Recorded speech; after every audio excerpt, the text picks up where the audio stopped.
कहूंगा ना, मैं क्या कह सकता हूँ इसमें। अगर 5 की 5 सीटों पे उन्होंने अपने कैंडिडेट उतारने का ऐलान किया है तो उनकी मर्जी है। मैं कैसे रोक सकता हूँ उनको। लेकिन अब कश्मीर की 3 सीटों पे हमने उन्हीं के फॉर्मूला के बुनियाद पे कैंडिडेट्स का ऐलान किया। आपको याद होगा जब डीडीसी के इलेक्शन हुए, डीडीसी के इलेक्शनों में हमने पहले उनसे कहा था कि 2019 के पार्लियामेंट इलेक्शन के नतीजे जो हैं उसके बुनियाद पे कैंडिडेट्स का फैसला होना चाहिए। वो उस वक्त पीडीपी को काबिल कबूल नहीं था। पीडीपी ने उस वक्त हमसे कहा था कि पार्लियामेंट के इलेक्शन के बुनियाद पे नहीं, 2014 के असेंबली इलेक्शन के नतीजों के बुनियाद पे जो है कैंडिडेट्स का फैसला होना चाहिए। फैसला ये हुआ था कि जो जहां से जीता वहीं से उनके कैंडिडेट जो है उठाए जाएंगे और हम उस पर कायम रहे। तो इस बार भी पार्लियामेंट इलेक्शन में वही फॉर्मूला इख्तियार हुआ। जहां से हम जीते वहां से हमने कैंडिडेट्स का फैसला किया था। ये हमने उनसे जरूर कहा था कि पार्लियामेंट में क्योंकि गुंजाइश नहीं है, असेंबली के लिए हम गुंजाइश जो है वो रखना चाहते हैं।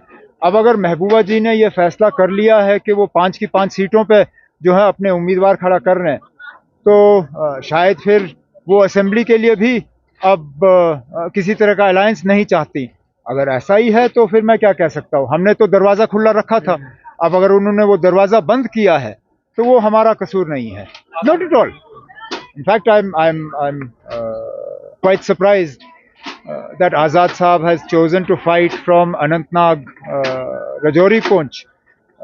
I would have thought that if he's that keen to enter Parliament, he should have fought from his bastion. His strength is believed to be Chenab Valley. I would have thought he would have fought the Udhampur seat. The fact that he is not fighting Udhampur and is fighting from Rajouri Poonch, clearly there is more than meets the eye. जैसे कहते हैं दाल में कुछ काला है। अब क्या वजह है, किस प्रेशर में आके वो अनंतनाग रजौरी पुंछ से इलेक्शन लड़ रहे हैं, मैं कह नहीं सकता हूँ। लेकिन कोई बात नहीं। सबसे बेहतरीन और सबसे स्ट्रॉन्ग कैंडिडेट जो है इस इलेक्शन में नेशनल कॉन्फ्रेंस की तरफ से लोगों के सामने हमने पेश किया हुआ मियां अल्ताफ साहब, और कोई भी उनके मुकाबले में हो, हम ये उम्मीद कर रहे हैं कि भारी अक्सरियत से मियां साहब की कामयाबी होगी।